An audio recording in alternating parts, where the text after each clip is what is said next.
Bom, então vamos lá, gente. Vocês lembram qual era o slide que eu parei? Eu acho que foi nos lipídios, né? Foi. Então vamos lá. A gente falou da suplementação de carboidratos e agora a gente vai continuar falando da suplementação, dos lipídios. É isso mesmo. Então, qual é a recomendação de lipídios? Até 30% do valor calórico total para quem pratica exercício físico.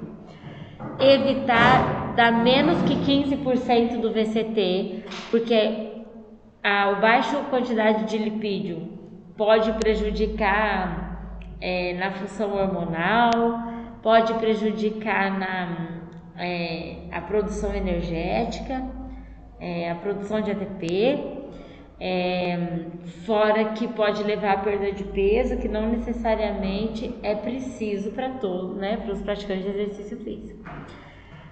1 grama por quilo de peso por dia é uma das recomendações. 10% de ácido graxo saturado, 10% de poli e 10% de mono.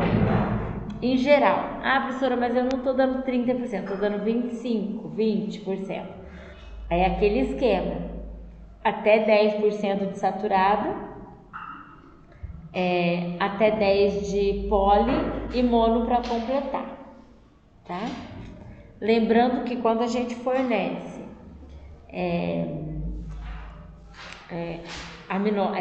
ácido graxo de cadeia insaturada, quer dizer que tem duplas ligações, né? Então vamos pensar assim, se algo, por exemplo, eu tenho uma corrente entre eu e o Rafael, que nos prende, e eu tenho 2 entre eu e o Vitor. Pensando em força da corrente, qual é a corrente mais forte? A corrente mais forte. Uma que prende eu ao Rafael ou essas 2 separadas? Qual que é mais forte? Essa uma que prende eu com ele ou uma das 2 que prende eu com o Vitor? O que vocês acham?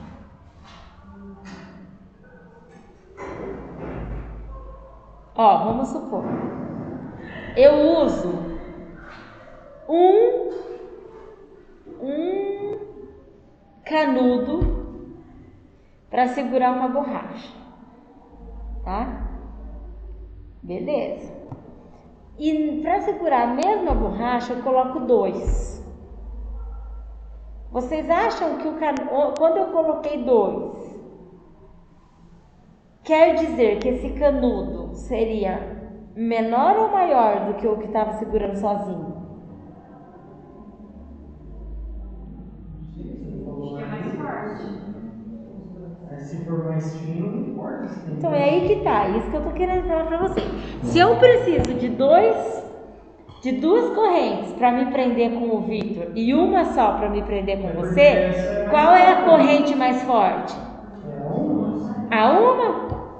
Qual que eu vou conseguir quebrar primeiro? Essa uma que tá comigo e com ele ou uma dessas 2 minha e do Vitor? Qual que quebra primeiro? As 2. Por isso ela é mais fácil de ser oxidada, a gordura insaturada. A oxidação lipídica do ácido graxo insaturado é mais fácil. Então embora elas não aumentem colesterol ruim, elas produzem mais radical livre. Em compensação, o que eu faço então? Com esse paciente que eu dou mais poli e mono insaturada? Antioxidante. Vitamina C, vitamina E. Certo? Então assim, professora, eu só vou dar poliinsaturada, professora, porque eu não quero mexer com gordura saturada. Não, a gordura saturada é importante. Ela só não tem que ultrapassar as outras. E no caso da hiperlipidemia, ela tem que ficar menor do que as outras. Agora, eu tenho que ter na minha cabeça que as poli e as mono são mais fáceis de produzir radical livre, pela facilidade de oxidação. E aí eu tenho que usar antioxidante. Então, se você faz um recordatório, um questionário de frequência e vê que ela não come fruta, que ela não come salada crua, que ela não toma suco natural, apesar que não é recomendação a gente tomar sucos, né? Mas antes do suco do que o refri.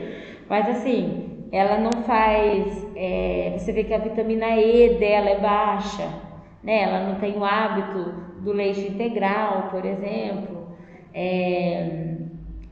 Eu tenho que pensar, bom, deixa eu pedir uns exames. Ou eu já aumento alimentos que contêm e acompanho. E se for necessário, eu tenho que fazer esse insaturado. Mas o leite integral? Mas é que eu falei dele como exemplo de vitamina E.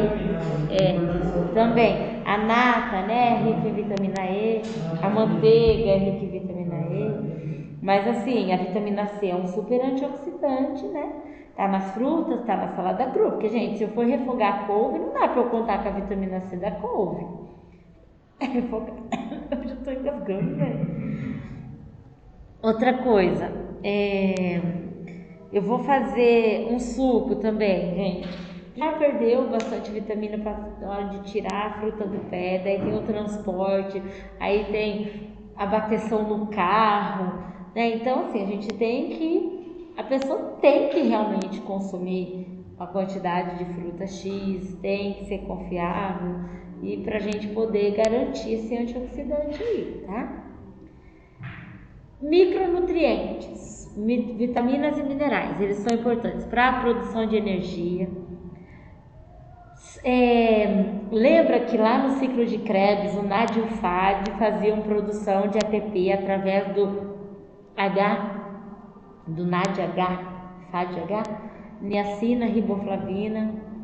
Só aí a gente já sabe que é importante para a produção de energia, né? Os micronutrientes.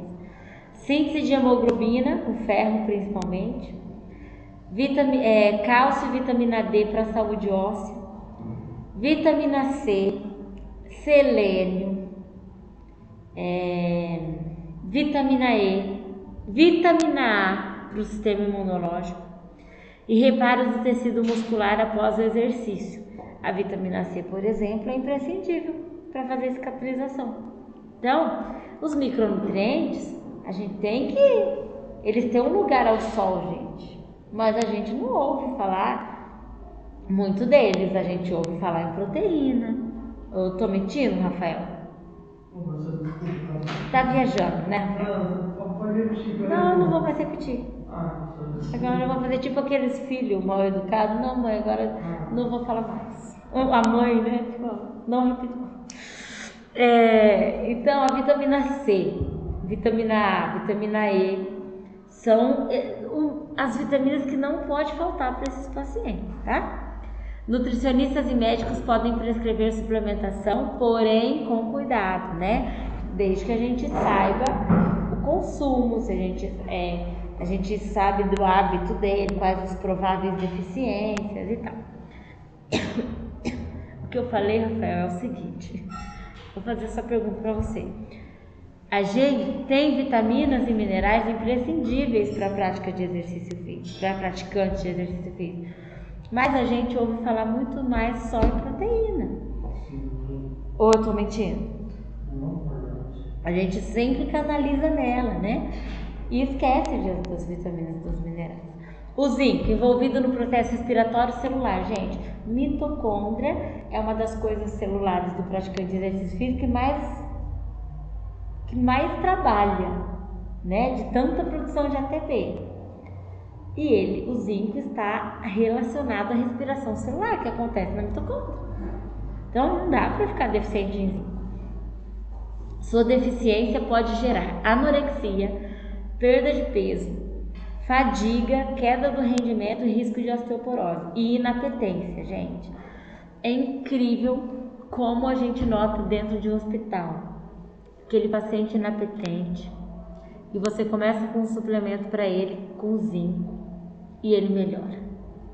Criança, nem toda inapetência da criança é por deficiência, né? Algumas são comportamentais e tal. Mas é incrível como o paciente melhora quando você começa a melhorar o aporte de zinco. Por isso que a não alimentação também reflete em não alimentação. Quanto menos come, menos comer e assim vai, né?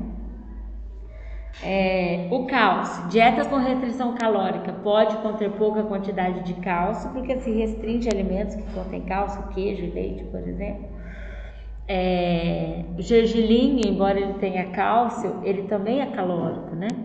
Amendoim tem cálcio, também é calórico. Então, quando se pensa em restringir calorias, algumas dietas tendem a diminuir cálcio, algumas não.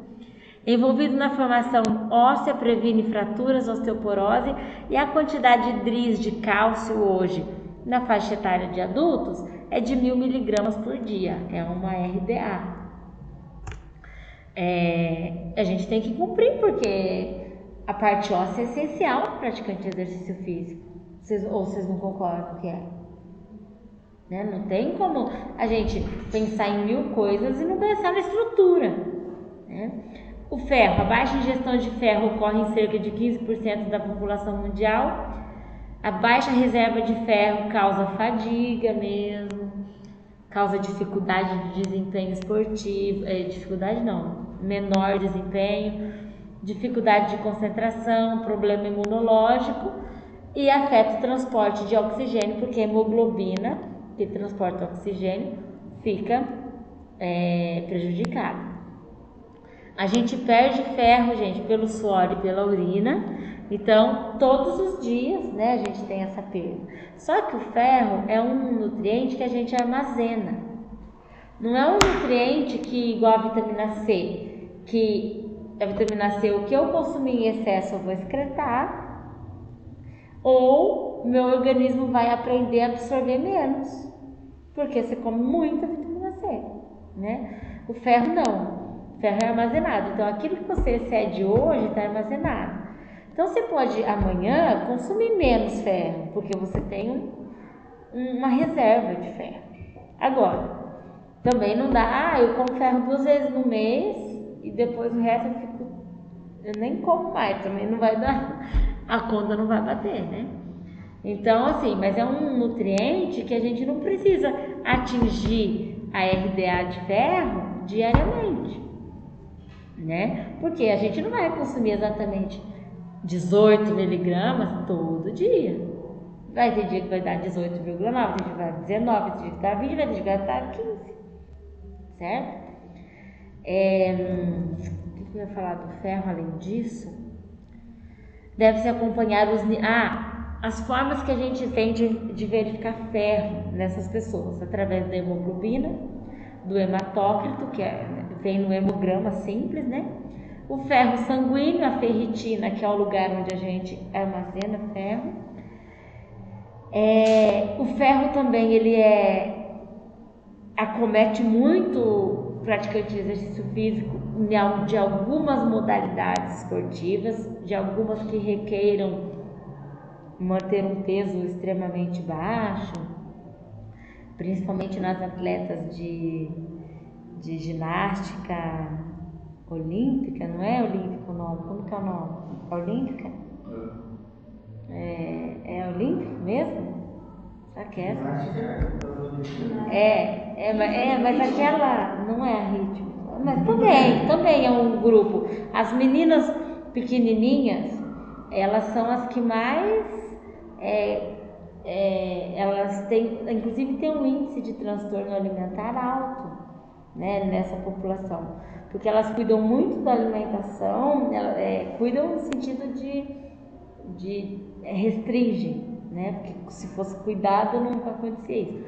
E aí começa a ter deficiência de ferro, e daí para a menstruação, como forma de economizar ferro, daí causam outros problemas. Mas a pré-fisiculturismo não é assim que funciona. Também. Mas pelo percentual de gordura muito baixo. Exatamente. E ferro é imprescindível, gente, estar adequado, tá? No praticante de exercício. Ele chega a ter uma baixa, ele demora para subir? Na verdade, ele vai pelo menos um mês para subir. Só que aí, se existe uma deficiência, a suplementação realmente o valor que você tem que oferecer é maior do que está na RDA, né? Abaixo da UL, mas maior, e aí a gente não consegue só com alimento. Aí tem que ir para suplementação de ferro, né? E o olho mesmo Indicador? é. A mucosa, né? É. A mucosa hipocorada. Eu fiz 3 sangrias. Por quê? Mas você tinha ferritina alta? Não. O meu hematócrito, o núcleo estava alto. Ah, muito alta? Estava 53% do limite, sempre teve 48%. Dessa vez estava 57%. Aí você fez sangria? Fiz. Por indicação médica? Sim. Mas dentro de 1 mês e meio, eu fiz a que ele pediu. Teimosice, eu fiz uma a mais. Hoje eu quero colocar 25. O meu olho ficou branquíssimo. Aí já está vermelhinho, deu um mês. Fica hipocorado mesmo. Bem hipocorado. A recomendação de ferro, a gente usa as DRIs, mas a suplementação tem que ultrapassar a RDA, como eu falei. Antes do treino, o que a gente tem que pensar, gente? O que é uma refeição pré-treino, Rafael? Eu utilizo como pré-treino, não 1 hora do treino, tipo, o meu café da manhã, minha próxima, já pensando no meu treino. Eu faço assim. Eu acho que se eu comer agora, daqui a 1 hora, eu não vou utilizar aquilo como fonte de energia. Então vai atrapalhar o sangue, né? Porque o sangue vai estar fazendo aquilo, vai. Entendi. Tá, mas quais são as refeições que a gente o que caracteriza uma refeição pré-treino, gente?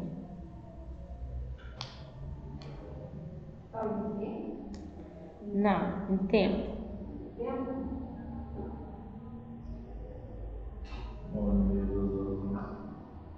Até 2 horas antes do treino. Agora, se você comer uma banana 2 horas antes do treino, ela não dá conta de ser um pré-treino. Porque 2 horas tem que ser uma refeição completa, né? Agora, meia hora antes do treino tem que ser uma refeição de fácil digestão. Muitas vezes meia hora é uma refeição líquida, que tenha carboidrato, pode ter proteína de forma moderada, mas que ela seja líquida, porque a digestão não pode ser difícil, porque realmente vai acontecer, o sangue vai estar concentrado em digerir, né? E a refeição de 1 hora já é uma refeição, não precisa ser líquida, mas ela tem que ter os nutrientes, né? Que tem que ser capaz de modular a glicose, né? Durante o treino. Então, assim, as refeições pré-treino, de uma forma geral, ela tem que ser rica em líquido. Ah, professora, mas a minha refeição pré-treino é o meu almoço, porque eu vou almoçar e a minha atividade física é 3 horas da tarde, então eu almoço 1 hora, ela já fica o pré-treino, uma refeição completa. Mas o líquido você tem que consumir de novo, né? O líquido em si. Não dá para tomar o líquido só 2 horas antes, tá? Ela tem que ser rica em carboidrato para melhorar o estoque de glicogênio e porque o carboidrato não é tão difícil de digerir. Então ele não atrapalha, ele não tende a atrapalhar o desempenho. Pobre em lipídio e fibra. Por quê? Por que a dieta é pobre em lipídio e fibra e moderada em proteína? A digestão tem que ser rápida. 2 horas, tudo bem. Mas 1 hora antes do treino, ela ser hiperproteica, não tem necessidade, gente.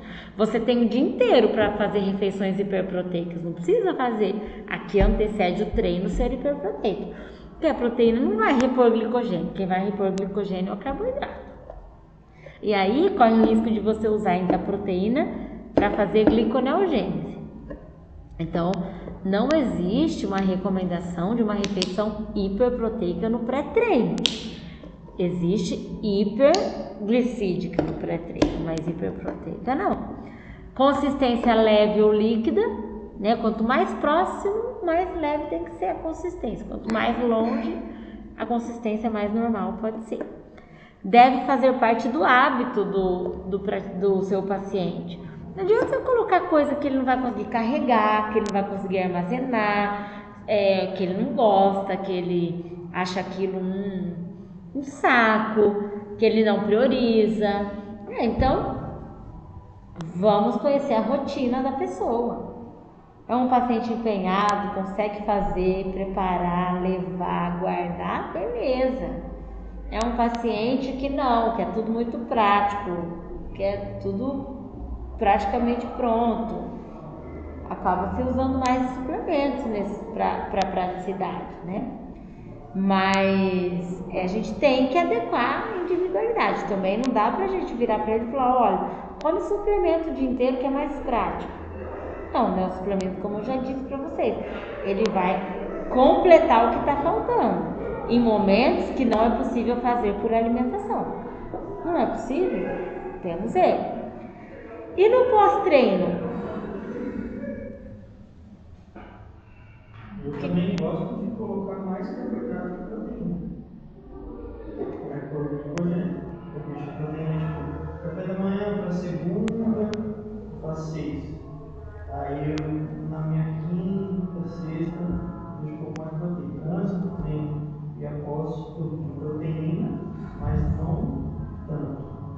Vamos supor, na média do meu pós-treino, eu devo usar umas 90 gramas de carbo e umas 22, 25 de proteína. Veja, e você, Ju, o que você faz? Não faço nada muito planejado, não. Mas você procura comer que tipo de alimentos? Nutriente? De treino pesado, assim, bicicleta, essas coisas, muito grandes. Normalmente eu chego, eu bato 2 bananas com 2 scoops de proteína de ervilha. Antes de tomar banho, sabe? Eu tomo, aí vou tomar banho. Aí depois do banho, se for de manhã, entendeu? Normalmente de manhã, eu como meu café da manhã. Tomo pescado, pasta de manjericão, sabe? O pós-treino, gente, já existe a recomendação de ter proteína, mas tem que ter carboidrato. Em qual proporção? De até 3 para 1, ou 2 proteína, 2 carboidratos para 1 proteína, ou 3 carboidratos para 1 proteína. Por quê? Porque a finalidade é repor glicogênio. A proteína ajuda nisso, mas ela sozinha não repõe glicogênio nenhum. Outra coisa, depois do exercício, só depois de normalizar a glicemia que as fibras, que se faz cicatrização das fibras, né? Inicia, né? Então, preciso do carboidrato para regular a glicemia, para a proteína ter a função estrutural. Então, precisa dos dois. O Rafael, pelo jeito, faz uma proporção 3 para 1, né, Rafael? E é o que se recomenda, 3 para 1, 2 para 1. Mas a gente vê na prática o contrário. 5 proteínas para 1 carboidrato. Eu tô mentindo, Rafael? Não.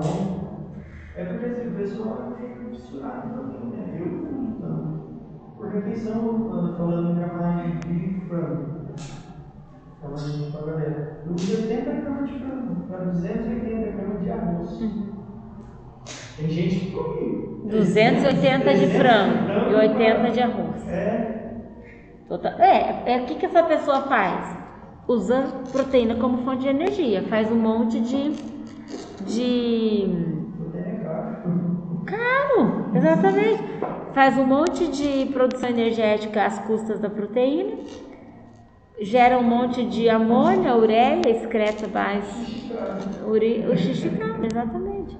Mas as pessoas não conseguem entender, eles pensam assim: se proteína aumenta músculo, se eu quero aumentar músculo, eu vou comer um boi e a proteína vai fazer assim e vai vir aqui.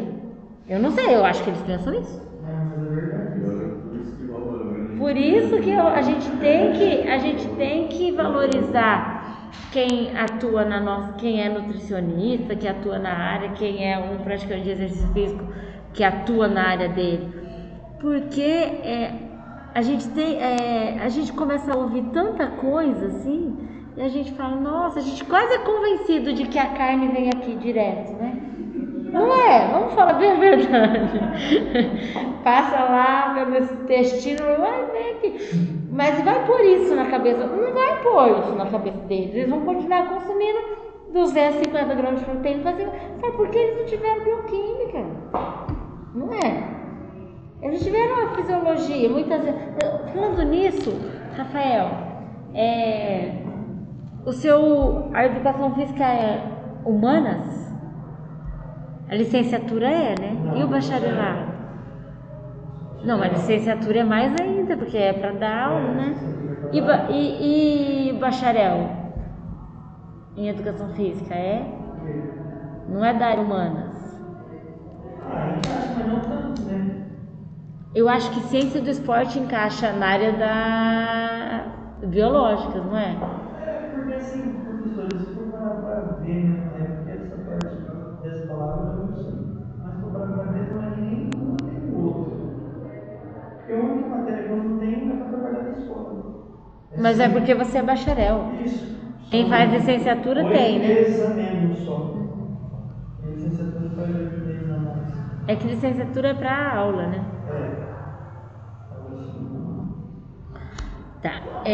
Não, é só porque eu achei que tivesse mudado, assim, tipo, classificação. Eu não sabia, na verdade eu não sabia qual era a classificação se ele é da área da saúde. Eu não sei, gente, não sei.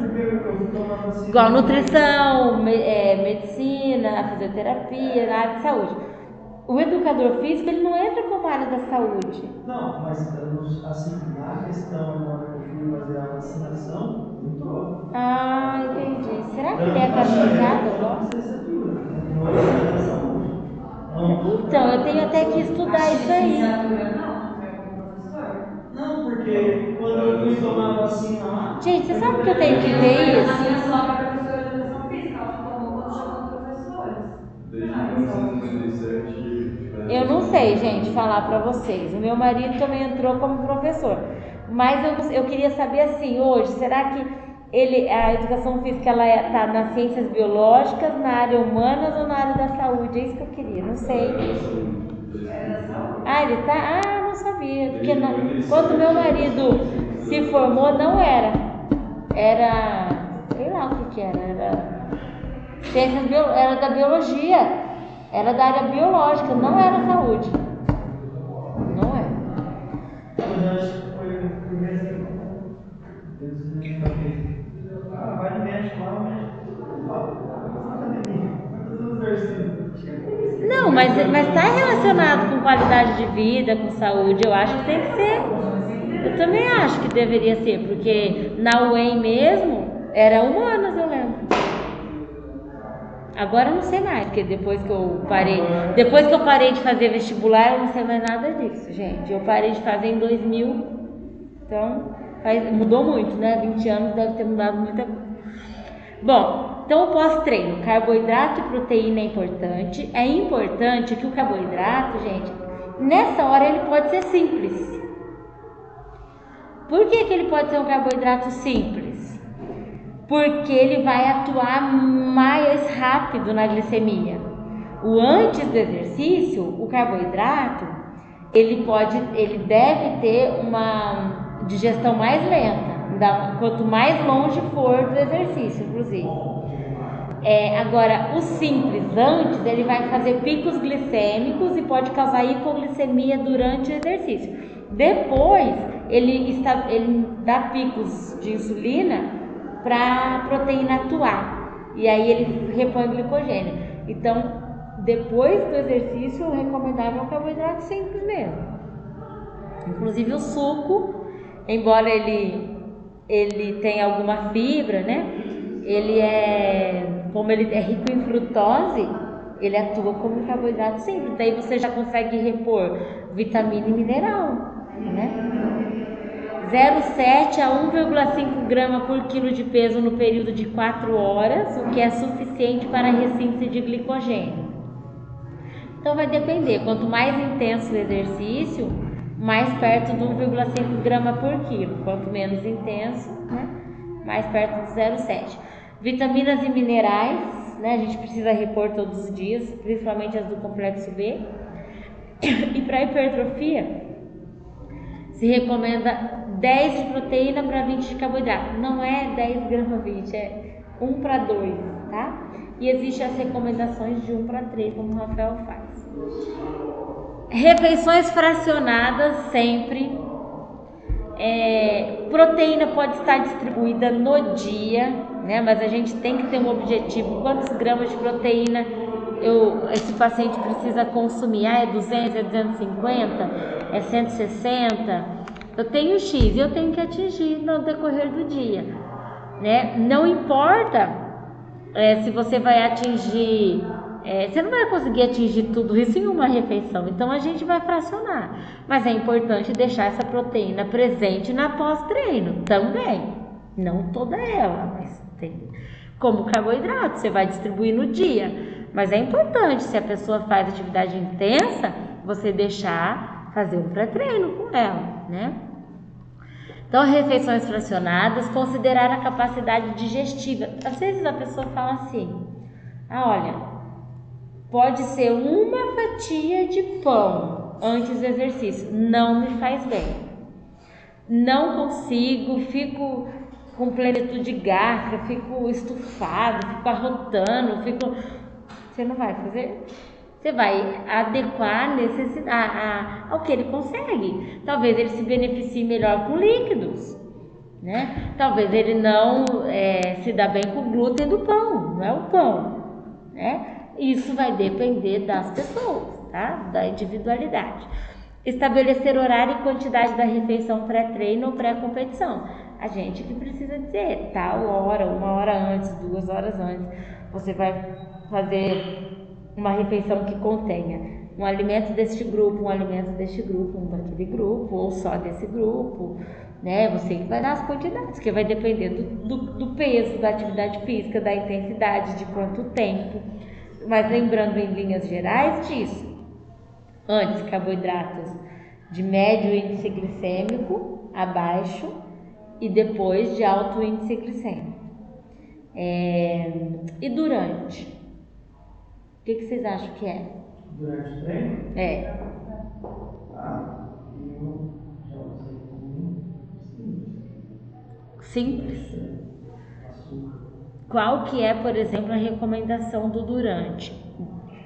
Reposição de carboidrato em exercícios que duram mais de 1 hora e carboidrato de médio índice glicêmico, para não acontecer de dar hipoglicemia. Então, mas aí tá, professora. Pode falar. Não, pode falar. Mas com exercício físico e a questão de insulina chega a correr isso? O quê? Falando uma musculação. Chega a correr isso. Agora, o que acontece muito? Você tem pessoas que usam sachêzinho de açúcar, que é fácil. Não é de uma vez. Não tem como, né? Agora sim, a chance de você ter a hipoglicemia com o açúcar simples é muito maior. Agora, tem pessoas que não tendem a hipoglicemia. Ainda mais se forem pessoas que repuseram bem o glicogênio ontem, o pós-treino, entendeu? Aí, então, a gente tem que pensar na individualidade mesmo. A recomendação não é o alto, mas tem pessoas que se dão bem, você deve se dar bem, né? Agora, a reposição do glicogênio é sempre muito importante, ela sempre deve ser feita. E a mistura, por exemplo, eu misturava bastante Gatorade. Será que isso afetou? Será que só de potássio não? Não, o Gatorade é um repositor hidroeletrolítico, né? Um eletrólito, de eletrólito. Mas o sódio e o potássio é muito importante para durante o exercício. Muito importante. Principalmente para aqueles de mais de 1 hora. E aí você associa carboidrato com eles, faz uma ótima... dá um ótimo resultado, né? Mas tudo depende do que você repôs e do que você fez até chegar no seu treino, né? que às vezes se trocou o gás de 5 casas, aí você tem que fazer uma melhor reposição. Mas a recomendação do durante é o médio, nem o alto e nem o baixo. A reposição hídrica promove um bom desempenho físico, evita problemas de saúde, regula a temperatura corporal. Porque quando a gente diminui o consumo de água, a tendência é que o nosso organismo também economize água. Ela não toma água, então eu não vou deixá-la suar muito, eu não vou deixá-la fazer xixi, eu vou deixar a boca dela mais seca porque eu não posso produzir muita saliva. Então vejam só, a pessoa consumir água é bem importante para esses quesitos todos e para regular a temperatura corporal, porque como a gente regula a temperatura corporal? Suando. Então o nosso organismo usa a água para pôr para fora a temperatura. Então a água é muito importante, né? A gente precisa fazer reposição de água. Agora, eu não consigo muitas vezes fazer reidratação só com água. Quando eu perco eletrólitos, e pelo suor eu perco eletrólitos. É só você lamber seu suor que você já sabe que você perde eletrólitos. Ele é salgado, né? E aí a gente precisa de algo que retenha essa água. Quem que retém água? O sódio. Então é muito importante, muitas vezes, não só a água, mas uma solução que contenha sal, que contenha potássio, que contenha cloro, que contenha magnésio, tá? Isso para evitar a desidratação. Gente, a desidratação não faz uma pessoa ganhar uma competição. Vocês concordam comigo? Foi para vocês que eu falei da Gabriela, uma maratonista que terminou a prova cambaleando por desidratação. Ela andava em zigue-zague. Depois disso, o Comitê Olímpico liberou o consumo de água. Até então, não se consumia água durante as competições, né? Então, olha a gravidade, né? E quais são os sinais de desidratação? Sudorese excessiva, ingestão insuficiente de líquidos. Aquela pessoa que sua muito tende a ter mais desidratação, então ela tem que tomar mais água. Ingestão insuficiente de líquidos, né? Porque não toma água mesmo.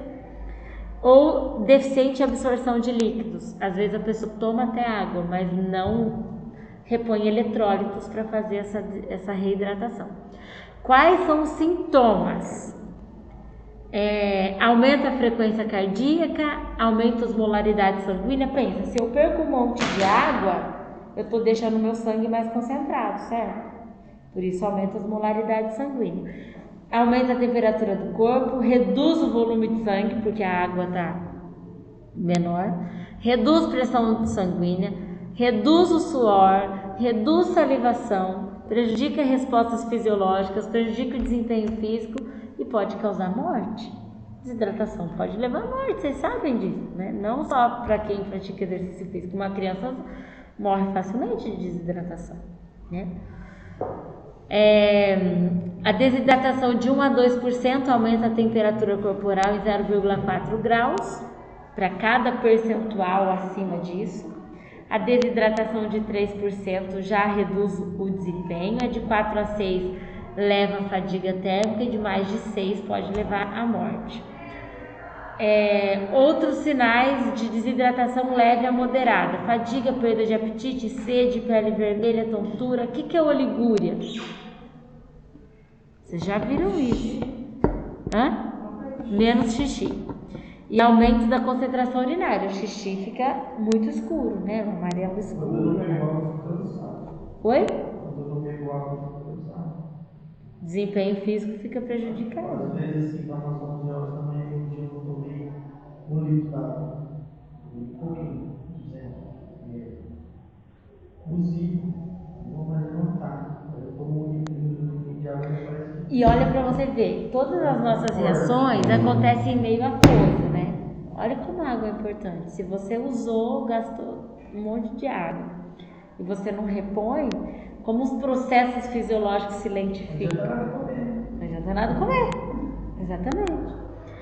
Já uma desidratação grave, dificuldade até para engolir, de tanto que a boca fica seca. Perda do equilíbrio, pele seca, olhos fundos, visão fosca, disúria, que é desregular a urina, pele dormente, delírio e espasmos musculares. Então o suor ele é importante. Quando a gente sua, a gente está regulando a temperatura do corpo. Ele é hipotônico em relação ao sangue, porque ele vem com água. Então o sangue perde água, o sangue fica mais concentrado. Se o nosso suor é salgado, o sangue está mais ainda. A desidratação aumenta a osmolaridade, reduz o volume de sangue. E a hipovolemia e a concentração aumentada aumenta a temperatura corporal e reduz a capacidade de eliminar calor. Então, quando a gente toma menos água, o volume de sangue vai ser diminuído, obviamente, né? E aí, como é que ele vai diminuir? Como é que ele vai suar se você tá com pouca água e, portanto, seu organismo tá tentando economizar volume de sangue, né? Porque ele tá diminuído. Como que ele vai deixar você suar para regular a temperatura corporal? Então, a desidratação eleva a temperatura do corpo da pessoa. E a recomendação hídrica depende de tudo, depende da pessoa, do peso, depende da atividade física, onde ela faz atividade física, qual é o ambiente, se ela faz embaixo do sol, se ela faz em lugar climatizado, se nós estamos num momento úmido, seco, a modalidade esportiva. A água é uma boa opção, sim, de reidratação. Ela é barata, tá fácil, né? Tem o esvaziamento gástrico super rápido, porque a gente não precisa fazer digestão de água. Mas para exercícios de longa duração intensa é necessário carboidrato e sódio, no mínimo. A ingestão de líquido deve ocorrer antes, durante e após. Não é só antes, não é só durante, é antes, durante e após. E o volume a ser ingerido varia. Se uma pessoa relata, minha roupa molha, pode ter certeza que ela precisa de mais do que aquele que a roupa fica um pouco úmida. Pode fazer pesagem. Pesa antes do exercício e depois, que o que você perdeu não é que emagreceu. A minha mãe que é assim. A minha mãe, ela faz uma caminhada, ela pesa. Aí ela fala, olha, emagreci 1 quilo, ainda bem que eu fui. Aí eu falo, mãe, não dá, não precisa emagrecer em 1 hora. É fisiologicamente possível. Ai, claro que dá. Mãe, é água, tá bom. Que é assim, né? Santo de casa não faz milagre, não. Então, eu aceito e dói menos, né? Tudo bem, mãe, você tem toda a razão. O que eu ia falar aqui mesmo? Que a pessoa... por exemplo, a pessoa pesou antes lá e depois ela perdeu 1,5 kg, ela tem que consumir 1,5 litro de água durante o exercício, ou depois, para repor. Isso mostra a perda. Tem pessoas que suam mais e menos, né? Vai ter pessoas que 500 ml vai ser suficiente, vai ter aquelas que 2 litros ainda não vai ser suficiente, certo? 2 horas antes do exercício, de 250 a 500 ml de água. Durante o exercício, a cada 15 minutos, 200 ml pelo menos. E após, continuar ingerindo para compensar todas as perdas, certo? Que horas são, hein? Nossa Senhora. Não, deixa eu parar aqui, calma aí, deixa eu terminar a água. A reposição indicada para exercícios intensos e prolongados de sódio, potássio e cloro. Isso evita a hiponatremia, diminui a osmolaridade e causa apatia, náusea, consciência alterada e convulsões. Então, quando a gente não faz a reposição devida, pode causar esses sintomas, tá? O sódio, ele é geralmente incluso nas bebidas reidratantes, tanto que tem um gostinho, né? O soro caseiro também tem um gostinho. O isotônico tem um gostinho de sal, né? 0,5 a 0,7 gramas por litro é o recomendado para ser reidratante. Ele aumenta a absorção de água e aumenta a absorção do carboidrato. Bem importante durante, porque ele é fácil, né, de você tomar durante o exercício, né? Se você faz uma solução. Só que assim, tem pessoas que a hora que toma já tá quente, né? Daí eles não sentem um prazer nisso. Mas se ele consegue manter isso fresco, né? Eu lembro de tomar treinando, dá um pump, entendeu? Dá uma disposição, né? Não, se foi que a musculatura enche, eu achei isso, né? Não sei se é o sódio que faz isso. Só de retém líquido. Por causa da água, dá um volume lascado. Sim, por isso que a gente não faz pesagem, avaliação antropométrica depois do exercício, porque tá tudo inchado, né? E se você faz a reposição, não vai dar nem para pegar direito, né? A real não dá para pegar as dobras. Dá pra substituir por aquela cápsula de uma Dá.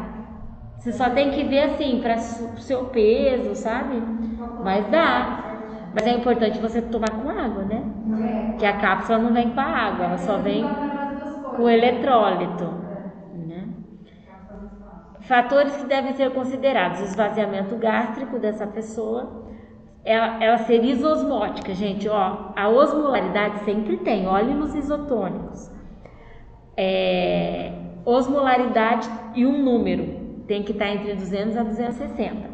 Bebidas que têm osmolaridade maior que 260 pode dar um desconforto abdominal e até diarreia.